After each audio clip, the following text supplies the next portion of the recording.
Bonjour Nicolas. Bonjour. Alors un accord a été trouvé la nuit dernière à Bruxelles. Il prévoit un nouveau plan d'aide à la Grèce et impose aux créanciers privés d'abandonner un peu plus de la moitié de ce que leur doit Athènes. Alors petit bilan, de mai 2010, point de départ du truc, jusqu'à aujourd'hui, on a une facture pour la Grèce qui s'élève à 360 milliards d'euros. Il y a de l'argent qui a été versé et beaucoup surtout qui a été promis, pas encore décaissé. Sur ce montant, 107 milliards est assumé par le secteur privé, les banques grecques, les hedge funds, les fonds de pension.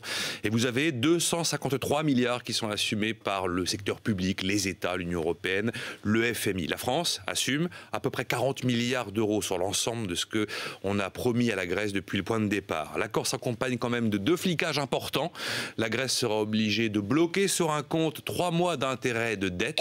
Et puis la présence de la surveillance européenne a été confirmée de manière permanente. L'objectif, éviter toujours le défaut de la Grèce le 20 mars, ça c'est bon, le défaut est évité, et ramener la dette de 160% par rapport au PIB aujourd'hui à 120% par rapport au PIB en 2020. Ça reste donc une dette très importante. Alors, avec l'année dernière, faut-il parler d'une bonne nouvelle? Oui, à court terme, on évite avant de panique sur l'avenir de la zone euro, il n'y a aucun problème. À court terme, à long terme, rien n'est réglé malheureusement. Qu'est-ce que j'ai aujourd'hui? J'ai un pays qui est en quasi-faillite, qui est en profonde récession, qui vient la nuit dernière de faire défaut sur la moitié de sa dette, qui a été mis sous tutelle politique de l'Europe et qui risque de devoir rester sous perfusion financière de l'ensemble de ses partenaires de la zone euro pendant de très très nombreuses années.